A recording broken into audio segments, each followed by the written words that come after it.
అందరూ స్వాగతం పలికిన నాకు సెల్లమ్మల గణతములందరికీ కూడా పేరు పేరు ధన్యవాదాలు తెలియజేసుకుంటా ఉన్నానన్న. మీ అందరినీ ఒకటి అడుగుతా ఉన్నా, సుదీర్ఘంగా రామకృష్ణ మొత్తం చెప్పాడు, అయినా ఒకటే అడుగుతా ఉన్నా, రేపు మీరు ఓటేసేటప్పుడు ఒక్కసారి ఆలోచన చేయండి. 5 సంవత్సరాల జగనన్న ప్రభుత్వం, 14 సంవత్సరాలు ముఖ్యమంత్రిగా చేసిన చంద్రబాబు నాయుడు ప్రభుత్వం, నిజంగా జగనన్న ప్రభుత్వంలో మనం మాత్రం అందరూ అడుగుతా ఉన్నా. ఒకసారి ఆలోచన చేయండి. 14 సంవత్సరాల అనుభవం ముఖ్యమంత్రి అని చెప్పుకుంటున్న చంద్రబాబు నాయుడు ఏ రోజైనా అవ్వతాతలకి ఎండలో కాదు పెన్షన్ తీసుకోవాల్సింది, ఇంటికి వచ్చి పెన్షన్ తీసుకోవాలని ఆలోచన చేశాడా? ఈ రోజు ఆలోచన మన అన్న జగనన్న చేశాడని మాత్రం మీ అందరికీ కూడా తెలియజేస్తా ఉన్నా. ఈ రోజు అడుగుతా ఉన్నారు చాలా మంది, అభివృద్ధి అంటే ఏంటి, అభివృద్ధి అంటే ఏంటి అని. అభివృద్ధి అంటే 2019లో మనం పోలింగ్ చేసినప్పుడు స్కూల్ పరిస్థితి, 2024లో ఓటేసేటప్పుడు స్కూల్ పరిస్థితి చూడు ఎంత తేడా ఉంటుందో. అది అభివృద్ధి కాదని అడుగుతా ఉన్నా. ఈ రోజు రాష్ట్రంలో 19,000 స్కూళ్ళు ఉంటే ఒకసారి మీరు పోయి చూడండి అమ్మా. స్కూల్లో 19లో వేసినప్పుడు ఓటు ఆ స్కూల్ ఎలా ఉంది, ఇప్పుడు పోయి ఓటేస్తున్నప్పుడు ఆ స్కూల్ ఎలా ఉంది అనేది మిమ్మల్ని అందరూ ఒకటి అడుగుతా ఉన్నా. ఈరోజు జగనన్న ఎవరైనా చెప్పినా సంక్షేమం ఆపకుండా చదువు బాగుండాలా, మన బిడ్డలు బాగుండాలా, బాగా చదువుకోవాలి, ఇంగ్లీష్ మీడియం చదువుకోవాలా, ప్రతి ఒక్కరు కూడా మంచి చదువులు చదువుకోవాలనే ఆలోచనతో ఈరోజు ముందుకు అడుగులు వస్తున్న వ్యక్తి జగన్మోహన్ గారు. ఈరోజు చంద్రబాబు నాయుడు గారు ముఖ్యమంత్రిగా ఏ రోజైనా అమ్మఒడి వాళ్ళని ఆలోచన చేశాడా, చేతి వాళ్ళని ఆలోచన చేశాడా, ఆసరాయి వాళ్ళని ఆలోచన చేశాడా, స్కూల్ బాగు చేయాలని ఆలోచన చేశాడా, మన పిల్లలకి మంచి రకాల చదువు ఉండాలని ఆలోచన చేశాడా? ఏ రోజు చేయాల. కానీ ఇవన్నీ జగన్మోహన్ రెడ్డి గారు మన బిడ్డలు బాగుండాలా, మనం ఎక్కడ పోయి ఎంఆర్ఓ ఆఫీస్కి మండల హెడ్ క్వార్టర్కి పోవడం అవసరం లేదు. ఏ చిన్న అవసరమైనా మీ గ్రామంలోనే సచివాలయం ఏర్పాటు చేసి అక్కడ 10 మంది ఉద్యోగస్తులు పెట్టి ప్రతి చిన్నవాడిని కూడా మీ ఊర్లోనే తీసుకొచ్చిన మాట వాస్తవం కాదని అడుగుతా ఉన్నా. ఒకసారి మీరు అందరూ కూడా ఆలోచన చేయండి. ఈరోజు చంద్రబాబు నాయుడు ఎన్నికలు వచ్చేసేసరికి ఏదో రకంగా గెలవాల. ఆయనకు చూస్తే వయసు 75, వచ్చే ఎన్నికలకి పరిస్థితి ఏంటో తెలియదు. మంచం మీద ఉంటాడా, తిరగలుగుతాడా, ఏందో పరిస్థితి తెలియదు. సరే బిడ్డను చూస్తే రాజశేఖర రెడ్డి లాగా పులిబిడ్డకి వెళ్ళా, జగన్మోహన్ రెడ్డి లాగా ఇక ముద్ద పప్పు ఒక తిప్పుడు ఉన్నాడు. ఆడ పార్టీని మోస్తాడా తెలియదు, ఆ పార్టీని ముంచుతాడా తెలియదు. కాబట్టి ఏదో రకంగా అధికారంలోకి రావాలి, ప్రజలు ఏదో రకంగా మోసం చేయాలని ఇష్టం వచ్చిన హామీలు ఇస్తా అన్నాడు. జగన్మోహన్ రెడ్డి ఒకటంటే నేను 3 ఇస్తా. ఆఖరికి ఏ పరిస్థితికి వచ్చేసాడంటే కావాలంటే ఇంటికి కిలో బంగారం ఇస్తా, అల్లుడికి కావాలంటే బెంచ్ కారు ఇస్తా, ఏమైనా ఇస్తా, నాకు ఓట్లండి నన్ను అధికారంలోకి తీసుకురండి అనే పరిస్థితి. ఈరోజు జగన్మోహన్ రెడ్డి గారు చేసిన పంచానం భగవంతుని నమ్ముకొని ఈరోజు మిమ్మల్ని నమ్ముకొని ఈరోజు ఎన్నికలకు వస్తా ఉంటే చంద్రబాబు నాయుడు ప్రజల్ని నమ్ముకోలే, నరేంద్ర మోడీని నమ్ముకున్నా, ఆ పవన్ కళ్యాణ్ నమ్ముకొని వస్తా ఉన్నానని చెప్తా ఉన్నాడు. ఆలోచన చేయండి. ఈరోజు అందరూ చంద్రబాబు నాయుడు అన్నాడు జగన్మోహన్ ని, ఆ బచ్చా నన్నేం చేయగలుగుతాడని. కానీ ఆ బచ్చాను ఎదుర్కోలేక కట్టుకొని వస్తా ఉన్నారు, ఎక్కడికి రాలేక. ఒకసారి మీరు ఆలోచన చేయండి. పల్నాడులో భవిష్యత్ ఎక్కువ, పల్నాడంటే భవిష్యత్ ఏమంటే ఒక్కడి మీద యుద్ధము కట్టుకొని వచ్చేవాడు నీకు భవిష్యత్ ఉందంటారా? వాడికి మగాడైతే ఒకడికి యుద్ధం రావాలా? ఆలోచన చేయండి. భవిష్యత్తు మన మగాడి పక్కన నిలబెడదామా, లేకపోతే కట్టగట్టు చేతగాని దద్దమ్మలుగా ఓటేసుకుంటామా అని ఒకసారి మీరు ఆలోచన చేయండి. మనం ఓటేసే నాయకుడు మగాడే ఉండాలా, భవిష్యత్తుగా ఉండాలా, అది జగన్మోహన్ రెడ్డి చెప్పి అందరికీ తెలియజేస్తా ఉన్నా. కాబట్టి అందరూ కూడా ఆలోచన చేయండి. మనం వేసే ఓటు రేపు రాబోయే రోజుల్లో కరెక్ట్ గా June 4 రిజల్ట్ వస్తుంది. June 9 మళ్ళీ అక్క చెల్లెమ్మల అకౌంట్లో అమ్మఒడి వస్తుందని చెప్పి మీ అందరికీ కూడా తెలియజేసుకుంటాను. పాలిచ్చే గేదెని కాదనుకొని దున్నపోతులు మాత్రం తెచ్చుకోవద్దని మాత్రం మీ అందరికీ కూడా తెలియజేస్తా ఉన్నాను. దేనికి పనికిరాని దున్నపోతులు ముంచడం తప్ప ఇంక దేనికి పనికిరాదు. కాబట్టి ఆలోచన చేసి మీరు అందరూ కూడా ఓటేయండి, సాయం చేయండి. అలాగే మీ అందరూ కూడా చెప్తా ఉన్నా, మీ శాసనసభ్యులు రామకృష్ణన్న, నాకు 10 సంవత్సరాలుగా నేను ఎమ్మెల్యే అయిన మొట్టమొదటి రోజు నుంచి నాకు అత్యంత సన్నిహితులు ఉన్న శాసనసభ్యులు ఈ రాష్ట్రంలో నాకున్న ఎమ్మెల్యేలు అతి తక్కువ మంది బాగా దగ్గర ఉన్న వాళ్ళు ఎవరైనా ఉన్నారంటే దాంట్లో ప్రథమం మీ ఎమ్మెల్యే రామకృష్ణ అంటే మాత్రం మీ అందరికీ కూడా తెలియజేస్తాను. ఈ రోజు కూడా ఎన్నికలు వచ్చా, కానీ నేను ఎన్నికలకు ఈ రోజు రాకముందే నేను ఏ నియోజకవర్గం ఎక్కువ సార్లు వచ్చాను అంటే అది మాచర్ల నియోజకవర్గం అని చెప్పి మీ అందరికీ కూడా తెలియజేస్తాను. ఎందుకంటే కేవలం నాకు ఆయనకున్న చనువుతో అనేక సార్లు ఇక్కడికి వచ్చా. కాబట్టి మిమ్మల్ని అందరినీ ఒకటి అడుగుతా ఉన్నా,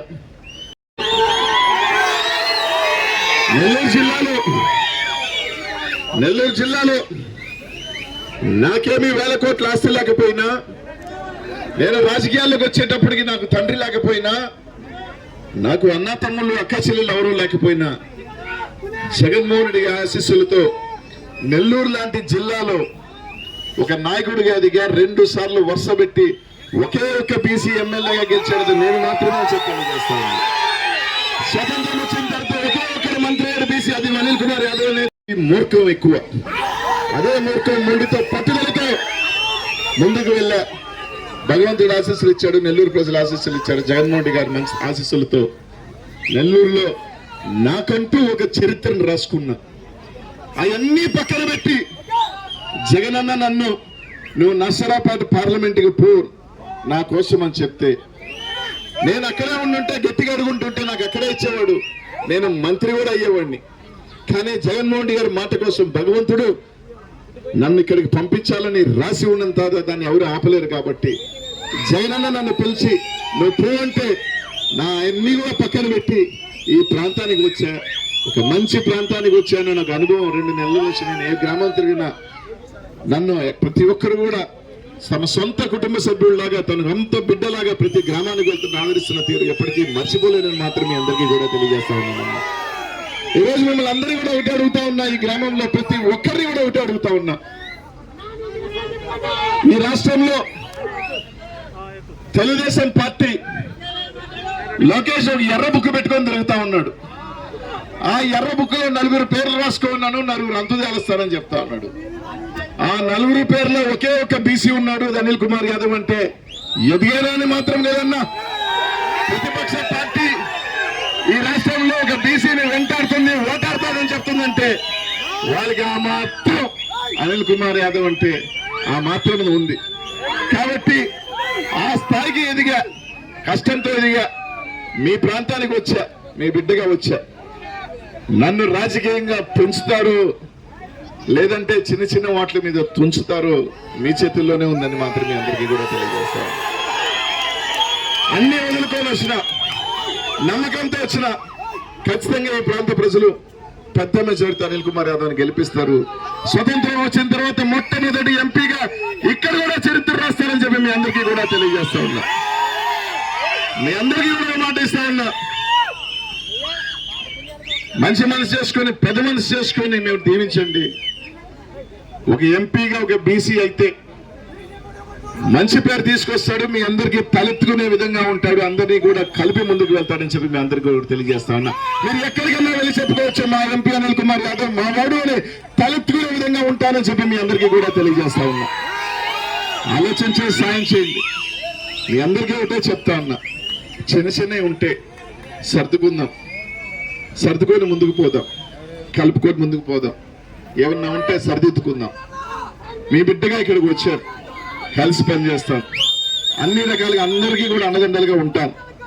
మీ ఎమ్మెల్యే గారితో కలిసి పనిచేసి ఈ ప్రాంత అభివృద్ధికి అన్ని రకాలుగా మీకు తోడుగా ఉంటా. దయచేసి ఎవరు కూడా చిన్న పొరపాట్లు కూడా చేయొద్దు.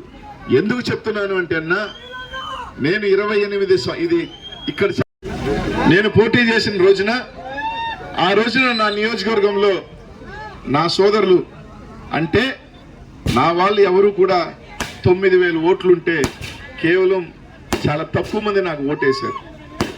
ఏమన్నారంటే, కొంతమంది మమ్మల్ని కలవలేదు అన్నారు, కొంతమంది చేస్తాడా చేయలేదా అని అన్నారు.